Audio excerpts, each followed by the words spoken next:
주님의 날 오늘 주시는 말씀은 출애굽기 20장 4절에서 6절과 요한복음 4장 23절에서 24절입니다. 출애굽기 20장 4절에서 6절을 제가 먼저 읽겠습니다. 너희는 너희가 섬기려고 위로 하늘에 있는 것이나 아래로 땅에 있는 것이나 땅 아래 물속에 있는 어떤 것이든지 그 모양을 본떠서 우상을 만들지 못한다. 너희는 그것들에게 절하거나 그것들을 섬기지 못한다. 나 주 너희 하나님은 질투하는 하나님이다. 나를 미워하는 사람에게는 그 죗값으로 본인뿐만 아니라 3, 4대 자손에게까지 벌을 내린다. 그러나 나를 사랑하고 나의 계명을 지키는 사람에게는 수천 대 자손에 이르기까지 한결같은 사랑을 베푼다. 요한복음 4장 23절 24절은 우리 다 같이 한 목소리로 읽겠습니다. 참되게 예배를 드리는 사람들이 영과 진리로 아버지께 예배를 드릴 때가 온다. 지금이 바로 그때이다. 아버지께서는 이렇게 예배를 드리는 사람들을 찾으신다. 하나님은 영이시다. 그러므로 하나님께 예배를 드리는 사람은 영과 진리로 예배를 드려야 한다. 아멘. 벌써 꽤 오래된 이야기입니다만 당시 미국 시카고 트리뷴과 뉴스윅 매거진에 보도가 돼서 한동안 센세이션을 일으킨 이야기입니다. 1978년에 미국 뉴멕시코주에 사는 한 여성이 브리또를 요리해 먹으려고 토르티아를 프라이팬에 굽다가 깜짝 놀란 겁니다. 예수님의 얼굴 모양이 그 토르티아에 그을린 거예요. 남편하고 이웃에게 보여주니까 이거 예수님 얼굴 맞다고 맞장구를 쳐줬어요. 그 예수님 무슨 사진 찍어놓은 게 어디 있는 것도 아닌데 어떻게들 그렇게 예수님 얼굴을 잘 아는지는 모르겠습니다만 하여간 그래서 여자가 이 또르티아를 가지고 신부님한테 가서 축복 기도 해달라고 요청을 했고요. 신부님도 참 재밌으시죠. 그거 해달란다고 해줬어요. 그러자 이 여자가요, 유리병에 솜을 아래다 이렇게 깔고 또르티아를 그 위에다 이렇게 올려놓고서는 이렇게 구름 위에 있는 것 같이 보이게 해서 집 뒤뜰 헛간에 있는 곳에다가 제단을 쌓아서 사람들에게 이렇게 오픈해 놨습니다. 그랬는데 2달 만에 약 8,000명이 다녀왔고요. 1년 사이에 3만 5천 명이 다녀왔다 그래요.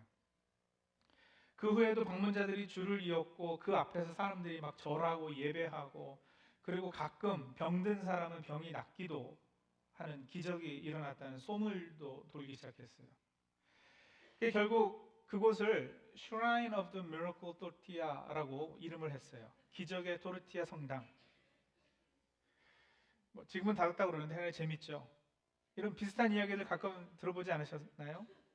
가장 대표적인 것은 그 기독교 서점 가면 늘 볼 수 있고 우리 성도님들 집에도 가끔 이렇게 걸려있는 사진 액자 있잖아요. 그 2차 대전 때 어느 사진사가 비행기 타고 가다가 음성을 들었어요. 사진을 찍어라. 그래가지고 눈이 녹아내리는 벌판을 딱 찍었는데 나중에 알고 보니까 저 예수님 얼굴이 사진에 찍혔다. 이런 이야기들이요. 자, 물론 그런 현상이 한 개인이 특별한 방법을 통해 하나님의 임재하심을 느끼게 하는 하나님의 어떤 섭리일 수도 있습니다. 참 우매한 우리 영혼을 깨우시기 위해서 하나님께서 어떤 방법은 사용 안 하시겠어요? 그렇지만 이런 이야기를 대할 때마다 궁금한 것은 하나님이 원하시고 하나님께서 올바르게 보시는 참 예배는 무엇인가 라는 것입니다. 토르티아에서 예수님의 형상을 발견한 뉴멕시코 여성은 그 체험을 통해서 자기 삶이 변화되었다 그래요. 그 남편도요, 자기 부인이 180도 바뀌었다고. 더 행복해졌고 마음의 평안이 있고 무엇보다 자기한테 더 순종적이 되었다고. 그러면 여러분, 긍정적인 삶의 변화도 있고 여러 사람에게 전도도 했고 그리고 예수님이 얼굴이 그려진 그 또르티아를 제단에 놓고 예배도 했으니까 이게 참 예배일까? 라는 질문을 하는 거죠. 이런 경험이 예배로 인정될 수 있으면 차라리 수도 없이 형식적으로 드려지는 이 주일 예배보다 브리또 여러 번 싸먹다가 운 좋게 예수님 얼굴 비슷하게 그을린 토르티아 한번 보는 게 더 낫지 않나 이런 생각이 들기도 하고요. 근데 이런 이야기를 들을 때마다 사실 여러분 우리는요 좀 삐딱한 시선으로 바라보는 것도 괜찮습니다. 왜냐하면 다른 건 몰라도 예배에 관해서는 우리 믿는 사람들이 철저해야 하고 확실해야 하기 때문에 그래요. 기독교 신앙의 가장 중심이고 핵심이고 바탕이고 기본이 예배이기에 그래요. 예배는 하나님을 경배하는 행위이면서 동시에 신앙 활동의 출발점이 되고요. 우리는 예배를 통해서 하나님을 만나고 그리스도인으로 성장하고 인생의 참된 목적을 발견합니다. 하나님을 기쁘시게 할 뿐 아니라 위로부터의 신령한 은혜를 공급받습니다. 그러므로 이 예배에 성공하지 못하면 사실 우리가 교회에서 교육하고 선교하고 친교하고 하는 어떤 교회의 어떤 사역도 제대로 될 수도 없고 되지도 않습니다. 하나님 앞에 예배자로 올바로 서 있지 못한 성도는 사실 하나님의 영광만 가릴 뿐이죠. 교회 다닌다고 해서 다 그리스도인이 아니에요. 참으로 예배하는 자가 그리스도인입니다. 자, 오늘은 십계명의 두 번째 계명인 너를 위하여 새긴 우상을 만들지 말고 또 위로 하늘에 있는 것이나 아래로 땅에 있는 것이나 땅 아래 물속에 있는 것에 아무 형상이든지 만들지 말며 그것들에 절하지 말며 그것들을 섬기지 말라는 이 말씀의 참 의미를 살펴보겠는데, 이 제2계명은 지난주에 본 나 외에는 다른 신을 내게 두지 말라는 제1계명과 비슷한 것 같지만 정확히는 우상 숭배 그 자체에 대한 금지라기보다는요, 하나님을 어떤 상으로 만들어 예배하는 것을 금하는 계명입니다. 즉 제2계명은 올바른 예배 방식에 관한 계명으로 이해할 수 있습니다. 성경에서 사람들이 어떤 상을 만들어 그 앞에서 예배한 가장 대표적이고 유명한 경우는 모세가 십계명을 받으러 시내산에 올라 40주일을 지내고 있을 때 벌어졌죠. 그때 산 아래서 이스라엘 백성이 금송아지를 만들어 놓은 거예요. 출애굽기 32장 4절에 보면 이 신이 너희를 이집트 땅에서 이끌어낸 너희의 신이라고 선포를 합니다.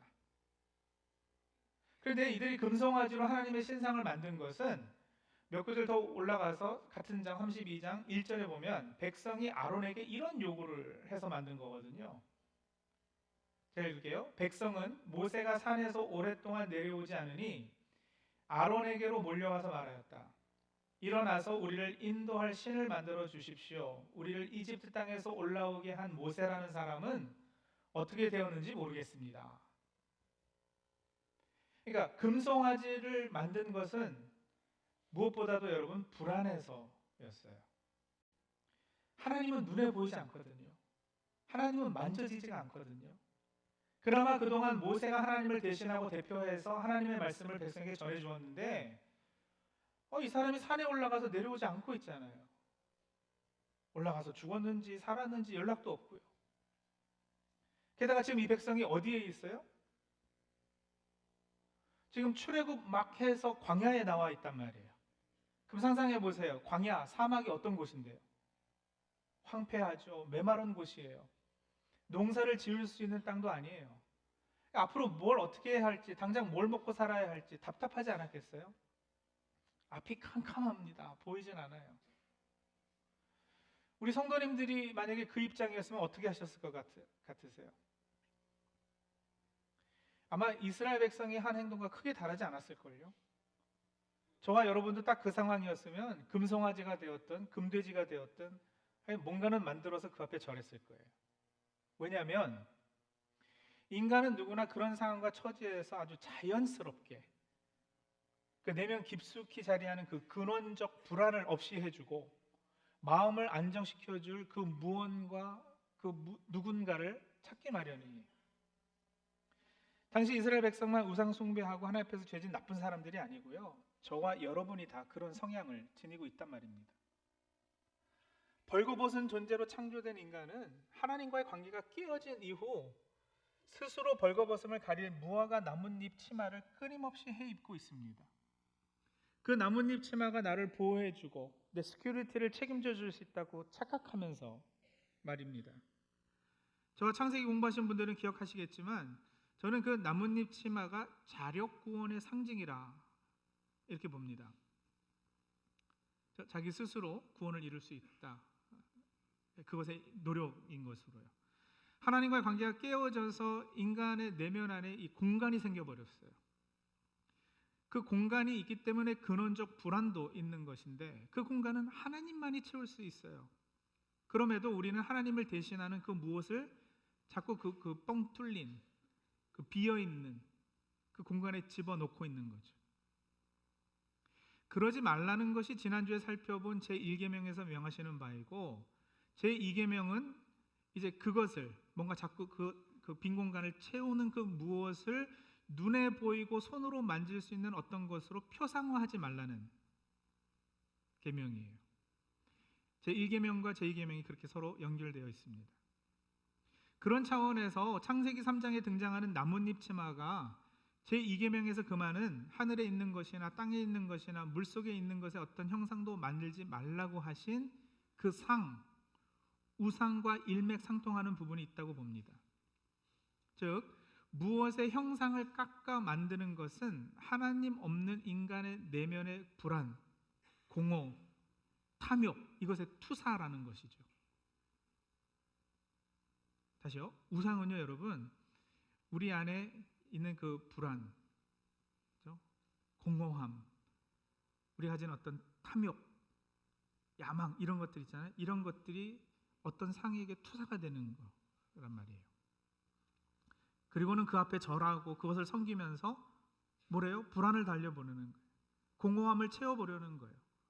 우리 욕심을 만족시키려고 하는 거예요. 그래서 결국 우상은 나뭇잎 치마의 다른 버전인 것이죠. 그리고 그렇게 우상에게 절하고 섬기는 것 같아 보이지만 겉으로 보면 결국은 자기 자신을 위하는 거예요. 제2계명이 어떻게 시작되는지 한번 다시 확인해 보세요. 제2계명 시작이 어떻게 돼요? 너를 위하여 새긴 우상을, 이렇게 되거든요. 세번역보다 이전 버전이 이 부분은 더 나아요. 세번역은 너희는 너희가 섬기려고라고 했는데 우리가 전에 사용하던 버전은 너를 위하여 그랬잖아요. 그게 본래 의미를 더 잘 살렸어요. 금송아지나 독수리나 코끼리나 코브라 이런 상을 만들어서 그 앞에 절하는 것은 다 자기를 위한 것이라는 거예요. 예배라는 거를 자기 방식대로 하려고, 자기 이익을 위해서 제멋대로 하겠다는 거죠.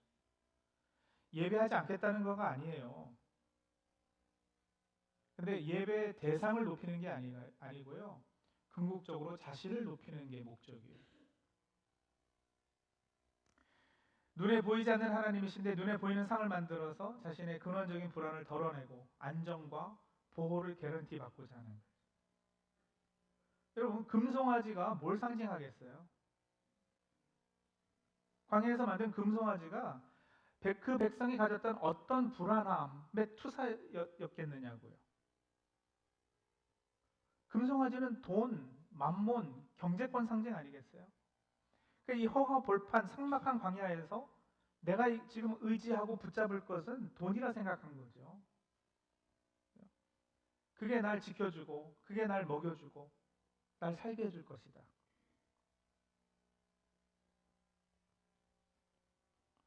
그런 것을 금하는 계명이 제2계명이에요.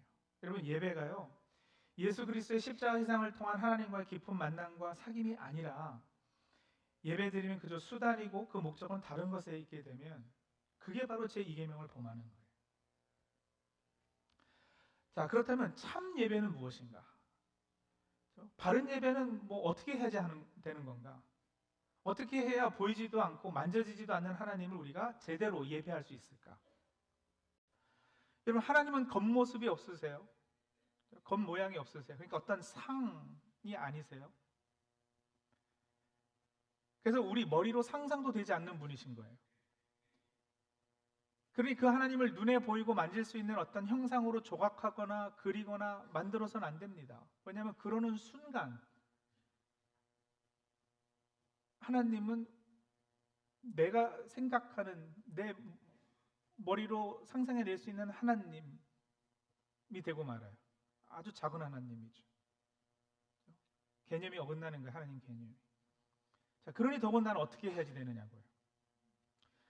하나님께서 기뻐 받으시는 참 예배이기 위해서 제일 중요한 원리 한 가지는요, 하나님께서 하라는 대로 하는 거예요. 내 마음대로 내가 원하는 방식으로 예배하는 게 아니라 하나님께서 하라는 대로 하는 거. 성경에서 말씀하는 바른 예배에 관한 규례가 여럿 있지만 가장 확실하고 제일 우선된 원칙은 예수님께서 직접 주셨습니다. 오늘 우리가 같이 읽은 요한복음 4장 24절에 나와 있는데요, 우리 한번 다시 한 목소리로 한번 읽어보겠습니다. 하나님은 영이시다. 그러므로 하나님께 예배를 드리는 사람은 영과 진리로 예배를 드려야 합니다. 영과 진리로 드리는 예배. 우리가 그 예배할 때 대표기도 하시는 분이 자주 인용하시잖아요. 옛날에 우리가 신령과 진정이라고 그랬어요. 영어로는 in spirit and in truth 그래 놨는데, 여러분 늘 사용했지만 정확히 무슨 말인가 궁금하지 않으셨어요? 그동안? 신령과 진정, 이게 뭘 뜻하는 건가? 그렇죠? 영과 진리 예배가 과연 뭔가? 이 말씀도 여러분 배경 없이 나온 건 아니에요. 그렇죠? 사마리아 여인과 예수님이 대화하면서 이 말씀을 하셨는데, 여기는 이런 배경이 있습니다. 사마리아인들하고 유대인들하고는 서로 사이가 좋지 않았어요. 적대감을 가지고 있었어요. 바벨론 포로기 때 사마리아 사람들이 이교도들하고 결혼해서 피가 섞였거든요. 그러니까 정통 유대인들이 인정하지 않았죠. 끔찍하게 여겼고 싫어했어요. 근데 그것도 문제지만 더 근본적인 문제는 사실 종교, 예배에 관한 문제였어요. 그 안 좋은 감정이요, 서로. 바벨론 포로기 때보다 훨씬 더 역사를 거슬러 올라가서 솔로몬 때까지, 시대까지 이르러요. 솔로몬 왕이 죽고 나서 이스라엘이 북이스라엘하고 남유다하고 이렇게 분열 국가가 되는데, 나라가 나뉘자마자 북쪽의 왕이었던 여로보암이 그동안 남쪽 예루살렘에서 제사를 드렸는데,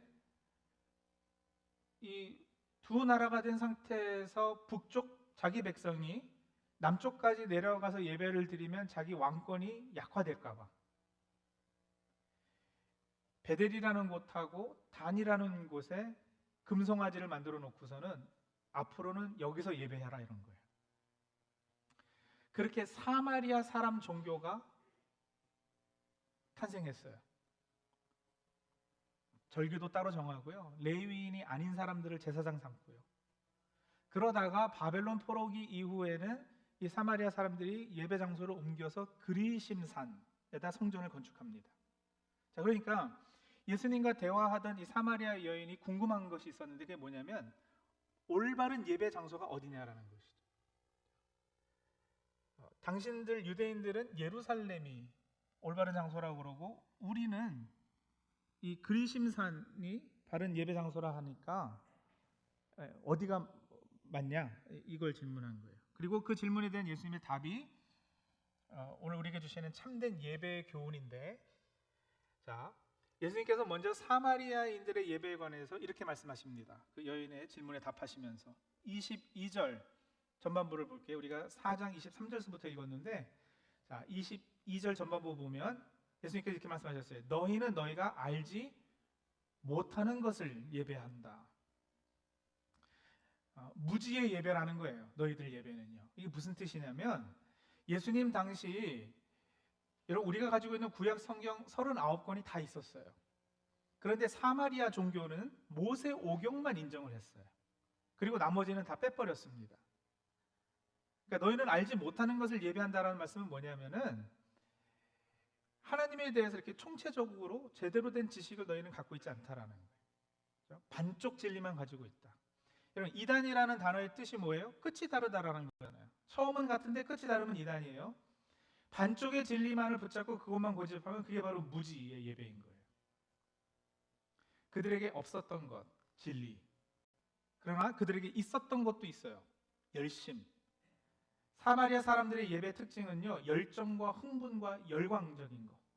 자기 몸을 막 칼로 긋기도 하고 소리 지르고 춤추고, 그 이교도들에게서 보고 배운 것이 그 사람들의 예배에 많이 반영이 됐습니다. 그래서 축제 분위기 속에서 막 감정이 다 이렇게 표출이 되고요. 그래서 그들에게는 분명 그 기쁨의 영, 승리의 영, 우리가 흔히 얘기하는 사기 충만, 이런 건 분명히 있었어요. 하지만 그 예배는 금송아지를 예배하는 비진리의 예배, 무지의 예배였습니다. 예배와 관련해서 간혹 이런 질문 하시는 분들 계시잖아요. 목사님, 예배에서 제일 중요한 건 마음이죠.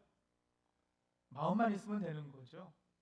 하나님 앞에 내 진심을 보여드리고 진정이 통할 수 있도록 하는 것이 예배에서 제일 중요한 요소 아닙니까? 아닙니다. 여러분 잘 들으셔야 돼요. 참 예배는 바른 마음, 하나님 앞에 순수한 마음, 그것만 가진다고 되는 것이 아니에요. 열심만 가지고 되는 것이 아니에요. 그것 외에 꼭 있어야 되는 거가 있어요. 뭐요? 진리가 있어야 돼요. 말씀이 있어야 합니다. 하나님의 말씀이 제대로 해석되고 선포되어야 참 예배예요. 하나님께 예배드리는 사람은 영과 뭐요? 진리로 예배드려야 된다. 간혹 어떤 찬양 예배라고 그래가지고 가보면은요, 말씀 설교 시간도 없고요, 그냥 뜨거움과 막 들떠 있음만 있어요. 그것도 좋아요. 하나님 찬양하는 시간이니까 뭐 나쁘겠어요? 그래, 그거는 예배라고 하지 말고 찬양 집회라고 하는 것이 옳아요. 그렇죠?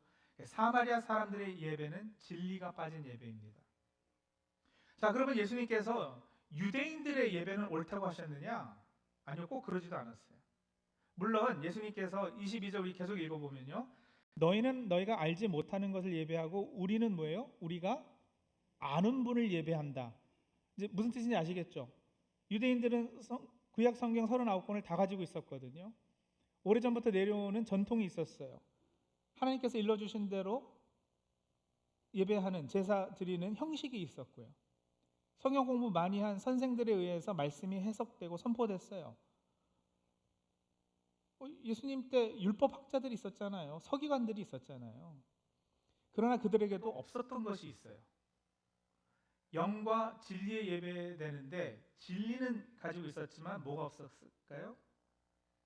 영이 없었던 거예요. 신령함이 없었어요. 영과 진리라고 할 때 진리는 제가 지금 말씀이라고 해석을 했습니다. 그렇죠? 그러면 이제 영은 무엇을 뜻하는 거냐? 여전히 아리송하잖아요. 그렇죠? 진리는 뭔지 알겠는데 그럼 영은 뭐냐? 자, 그럼 보십시오. 하나님은 영이시라. 그래서 영과 진리로 예배드리라 그랬어요. 하나님은 영이시라 할 때 그 말뜻은 뭐냐면은 하나님은 말씀드린 대로 겉모양, 겉모습이 있는 분이 아니셔요. 그래서 영이라는 건 뭐냐면 하나님의 속성, 하나님의 본질, 하나님의 인격 이런 걸 의미하는 거예요. 그래서 예배 때는요, 진리가 선포되면 그 하나님의 속성과 본질과 성품 이런 것이 이렇게 계시되는 거죠. 드러나 보이는 거예요. 그러면 예배자는 그 하나님이 누구신지, 그 속성, 하나님의 본질이 어떠한지, 하나님이 어떤 성품을 가지셨는지 이것이 계시됨에 따라서 그것에 반응하는 모습이 있어야 되는 거예요. 그게 이제 영적 교류예요. 예를 들면 하나님의 속성 중 하나가 하나님의 전지전능성 아니겠어요? 하나님은 주권자세요. 그 진리가 계시되면요, 우리의 마땅한 반응은 뭐냐? 우리의 연약함을 고백하고 주권자에게 우리의 도우심을 간구하고 하는 그런 모습 아니겠어요?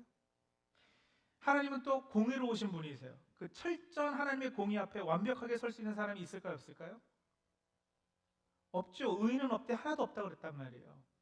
그러면 그 공의로우신 하나님 앞에서 우리는 자복하고 상한 심령을 가지고 회개하는 그런 반응을 보여야 되지 않을까요? 그렇죠? 하나님은 또한 자비로우시고 은혜 베풀어 주시는 분이십니다. 죄인된 우리를 위해 십자가의 독생자를 내어주신 그 은혜를 아무 공로 없이 받은 우리는 여러분 그 앞에 항복하지 않을 수 없지 않겠어요? 큰 은혜를 깨닫게 되면 자연스럽게 천부여 의지 없어서 손들고 옵니다. 이런 반응이 보여지지 않겠느냐고요. 또 무엇보다 하나님의 가장 본질, 가장 중심된 속성은 사랑이에요. 하나님은 사랑이시라. 말씀을 통해서 그 사실이 드러나고 계시되고 느껴지고 경험되어지면 당연히 예배자의 인격적인 반응이 있어야 하는 거예요. 오늘 본문에서 예수님께서 영과 진리의 예배를 드려야 된다고 하실 때 영이라는 말은 어떤 의미로 사용되었느냐? 계시되고 선포된 진리에 대한 우리의 예배자의 전인격적, 전존재적 반응, 이걸 말씀하시는 거예요. 하나님은 겉으로 보이는 어떤 모습이나 상이 있지 않으시니 상을 만들어 그 앞에 절하는 방식은 바른 예배가 아니고요, 영이신 하나님의 본질과 속성에 걸맞는 예배를 드리는 것, 그것에 걸맞는 반응을 예배자가 보이는 것, 그분과의 인격적 통함과 교류가 있는 것, 이게 참 예배죠. 복음은 십자가에서 확증된 하나님의 사랑을 증거합니다. 그리고 그 사랑은 우리를 강권합니다. 그러기에 그 사랑에 감사하고 우리를 먼저 사랑하셨기에 우리도 사랑함을 표현하면서 기쁨과 감동이 있는 그런 예배, 그게 영의 예배예요. 믿음과 충만한 열정과 진심 어린 헌신이 때로는 찬양하면서 손을 든다던가 감격하여서 눈물이 흐른다던가 기도하면서 무릎을 꿇는다던가 하는 육체적 자세나 상징적 행동으로 표현되기도 하는 그런 예배. 억지로가 아니라 형식적으로가 아니라 위선적으로가 아니라 체면 때문이 아니라 자연스럽게 하나님이 누구신지에 대해서 이런 반응이 나오는 예배, 그게 영의 예배예요. 여러분, 특히 사랑은 표현돼야 하는 거 아니겠어요? 결혼하고 한참 지나서 아내가 남편에게 물었어요. 왜 요즘은 나 사랑한다고 말 안 해요? 남편이 그럽니다. 결혼식 때 했잖아. 마음 바뀌면 알려줄게. 여러분, 참 사랑이 그래서 되겠어요? 사랑은 늘 자주 표현되어야죠. 영의 예배가 그런 거란 말이에요. 진리가 선포돼서 하나님의 하나님 되심이 온전히 드러나면, 그렇게 그분의 성품과 속성과 본질을 조금이라도 더 잘 알게 되었다면 그것에 근거한 우리의 진심의 반응이 있어야죠. 그분의 사랑과 은혜 주심에 우리도 감사와 사랑의 표현이 있어야 하는 거, 그거 하는 것이 영의 예배. 그렇게 여러분, 예배에는 진리와 영, 이 두 요소가 함께 가야지 되는 거예요. 영과 진리, 이 두 요소 중 한쪽으로 치우치지 않는 예배를 두고 참된 예배를 하시는 거예요. 유대인들에게는 진리는 있었지만 영, 그 신령이 없었어요. 그들의 예배는 차갑고 율법적이고 위선적이었고요. 그들의 예배는 머리로만 드리는 예배였어요. 사마리아인들의 예배에는 열심이 있었다니까요. 뜨거운 눈물이 있고 격한 감정의 표현이 있었어요. 그래서 신령 비슷한 것은 있었는데 뭐가 없었다고요? 진리가 없었다고요.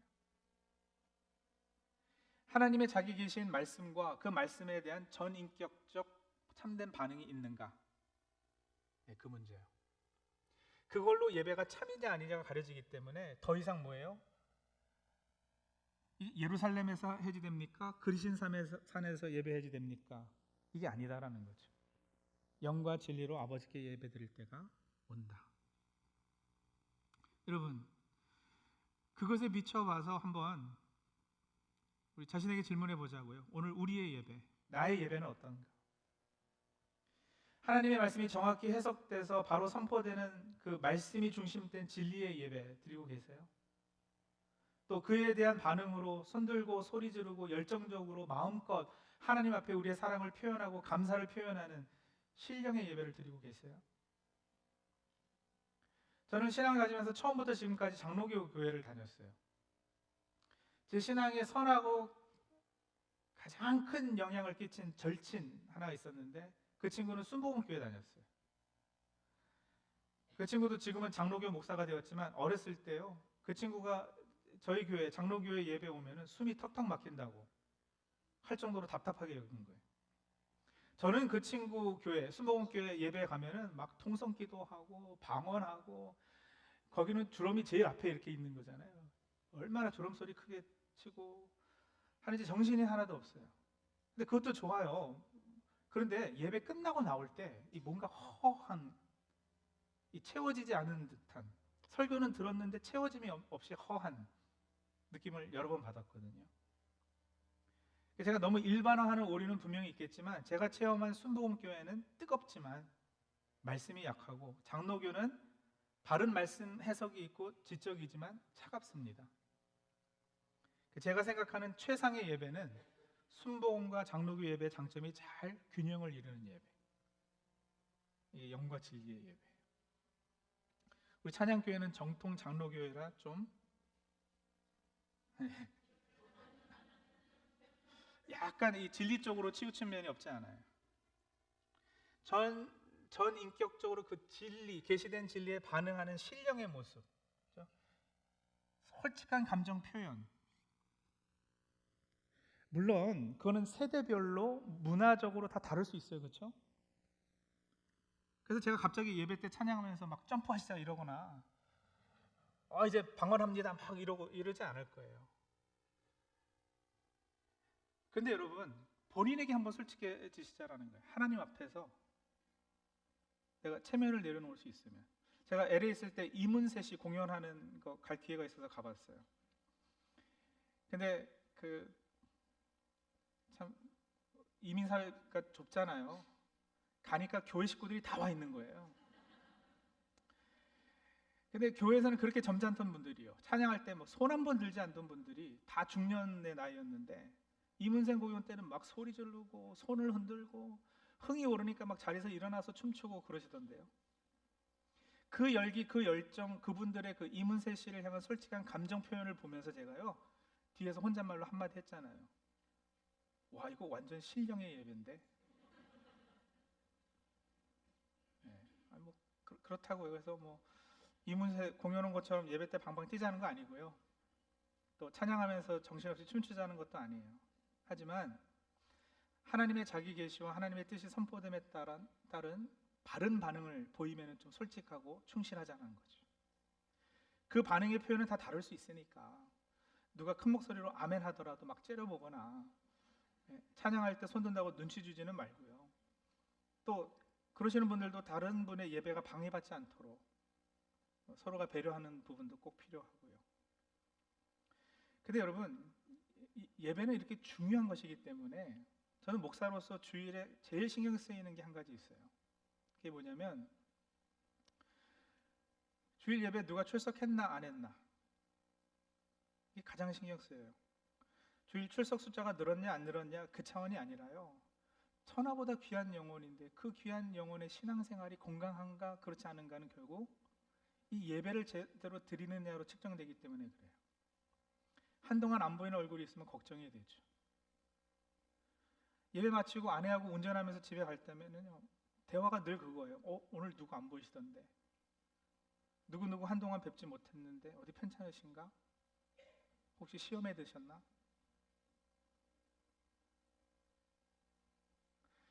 코비드 이후로는요, 인터넷으로 예배 드리는 것이 익숙해지신 분들이 계셔가지고 교회 안 나가도 하나님 떠난 건 아니에요, 집에서 혼자 찬송하고 기도하고 예배해요, 그러셔요. 또 오늘 말씀도 장소가 중요하지 않다고 그랬으니까 그 성경 구절을 이렇게 딱 인용을 하시죠. 이 산도 아니고 예루살렘도 아니고. 근데 여러분, 티오로 루즈벨트 대통령이 이런 말을 한번 한 적이 있다고 그래요. 한번 들어보세요. 여러분, 하나님은 영이시기 때문에 어느 장소에서나 하나님을 예배할 수 있고 어떤 시간에서도 하나님을 예배할 수 있습니다. 그러나 그것은 한 가지 조건이 충족되어야 합니다. 당신이 어느 장소에서나 하나님을 예배하는 자가 되려거든 특정한 시간인 주일날, 특정한 장소인 교회에서 먼저 예배하는 사람이 될 때만 그것이 가능합니다. 교회에서 거룩한 예배하는 훈련을 받지 않고 가정에서나 일터에서 혼자 하나님께 예배하는 생활 예배가 가능할까요? 교회는 모든 경건 생활의 모체가 된다는 거 우리 성도님들 잊지 마시기 바랍니다. 교회에 모여서 함께 바른 예배를 하는 것을 통해서 가정 예배가 이어지고 생활 예배도 가능해지는 거예요. 그렇게 피아노 연주자가 오랜 연습 끝에 피아노 건반 위를 자유롭게 오르락 내리락 하면서 연주할 수 있게 되는 것처럼 성도님들 가능할 때는 주님 전에 모여서 이 공연이 성공적으로 될 때 그때 우리 삶 전체가 단 한 분 관계이신 하나님 앞에서의 예배가 될 것입니다. 예배가 뭐냐고 저보고 쉽게 한마디로 정리하라면 저는 하나님과의 사귐이라고 답하겠습니다. 그 옛날 하나님께서 모세를 보내서 이스라엘을 이집트에서 끌어내신 목적도 예배였어요. 내가 이 백성 출애굽시켜가지고 내 노예로 부려먹어야지, 그게 아니고요, 그들과 인격적인 사귐을 가지시려고. 출애굽기 3장 12절 보면요, 하나님이 이렇게 대답하셨어요. 내가 너와 함께 있겠다. 네가 이 백성을 이집트에서 이끌어낸 다음에 너희가 이 산 위에서 하나님을 예배하게 될 때에 그것이 바로 내가 너를 보냈다는 징표가 될 것이다. 출애굽기 8장 1절도 이렇게 쓰여 있습니다. 주님께서 모세에게 말씀하셨다. 너는 바로에게로 가서 나 주가 이렇게 말한다 하고 그에게 이르기를 나의 백성을 보내라. 그들이 나를 예배할 수 있게 하여라. 출애굽의 목적이 예배였어요. 여러분, 우리를 구원하신 목적이 바로 예배입니다. 예배자 되게 하시러 주님께서 십자가를 지셨어요. 하나님과 영적인 교류, 인격과 인격이 만나서 교제 나누는 그 친밀함, 이게 하나님께서 우리가 가지는 제일의 목적이에요. 그 목적을 이루기 위해 최고의 방법이 바로 그 만남의 시간을 가지는 거, 예배죠. 하나님과의 동행과 상이 깊어지면, 그래서 인격적인 교제가 이루어지면 눈에 보이고 만져지는 상이 필요하지 않게 되는 거예요. 골로새서 1장에는 예수 그리스도께서 보이지 아니하신 하나님의 형상이라고 했어요. 그분을 볼 때 가장 뚜렷이 하나님이 보입니다. 그분께서 이 땅에 오심과 이 땅에서 하신 사역의 내용과 그분이 십자가에 달리심과 그분이 부활하신 그 안에서 하나님이 가장 뚜렷이 보이는 거예요. 그리고 그 주님에 대해서 우리가 더 깊게 알게 되면서 우리의 전 인격적인 반응을 거기에 해드리는 거. 이 예배예요. 성들 살다 보면 이스라엘 백성들의 경험처럼 광야에 쫓겨나와 있는 듯한 느낌이 들 때가 있습니다. 특히 이민 와서 사는 우리의 삶이 딱 광야에서의 삶이지 않습니까? 하나님 눈에 보이지 않죠. 기도하고 울부짖어도 혼잣말하는 것 같이 허공만 울리는 것 같죠. 낮에는 해가 뜨거워서 괴롭습니다. 저녁에는 기운이 뚝 떨어져서 몸이 막 떨립니다. 벤과 전갈의 위험이 늘 있습니다. 그러니 불안해요. 삶이 공허해요. 그래서 우리가 뭘 하느냐? 나를 위해서 눈에 보이고 손으로 만질 수 있는 상을 끊임없이 만들어내는 거예요. 셀 수 있는 은행 잔고를 그래서 우상 삼기도 하고요. 손에 만져지는 대학원 졸업장 학위를 우상 삼기도 하고요. 눈에 보이는 남편이나 아내나 자식이나 직장 상사, 내 뒷배가 되어질 그 누군가를 우상 삼기도 하는 거예요. 조금 더 원초적인 자극이 필요하신 분들은 실제로 무당에게서 부적 사가지고 붙여놓고 불안을 덜어보려고도 하고 마음의 위안을 얻으려고도 하고요. 부처나 어떤 신상 앞에서 절하기도 하는 겁니다. 여러분, 우리가 다 겉으로는 강한 척하고 그래도 실제로는 연약하게 그러는 거거든요. 아니, 하나님과 인격적으로 교제하며 살도록 창조된 우리가 하나님을 떠나 있기 때문에 그러는 거예요. 그러나 오늘 주님께서는 우리를 다시 참된 예배, 사귐의 자리로 초청해 주십니다. 바른 예배, 참되게 예배하는 비결을 가르쳐 주셨잖아요. 어떤 상 앞에 전하는 것이 아니라 하나님과 인격적 사귐이 깊어지는 예배, 그 예배자가 될 때 우리가 직장에서 일하는 거, 자녀를 양육하는 일, 여가 생활하는 거, 밥 먹고 잠자고 하는 모든 것이 하나님께서 기뻐 받으시는 참된 예배 행위가 될 것입니다. 그런 예배자가 될 때 비로소 주님의 몸된 교회와 선교를 위해 헌신하는 모든 애씀이 하나님께서 기뻐 받으시는 예배 행위가 될 것입니다. 그럴 때 우리의 근원적 불안은 사라지고 샬롬 평안으로 바뀌게 될 것이고요. 우리의 공허함은 충만과 만족으로 채워질 것이고요. 나의 시큐리티 문제 또한 스스로 책임질 필요 없이 주님께서 맡아 해결해 주실 겁니다. 참되게 예배를 드리는 사람들이 영과 진리로 아버지께 예배를 드릴 때가 온다. 그게 언제라고요? 지금이 바로 그때이다. 지금 이 순간 주님께서 우리를 기다리고 계십니다. 우리 성도님들의 답답함, 불안함, 초조함, 공허함을 모두 다 이 예배 때 받아주시겠다고, 그 문제들 다 해결해 주시겠다고 약속하십니다. 그분께 우리의 모든 문제와 어려움을 맡기십시다. 지금입니다. 지금 이 순간부터 하나님 앞에 영과 진리로 예배하는 바른 예배자로 사시는 우리 성도님들이 다 되시기 바랍니다. 기도하시죠.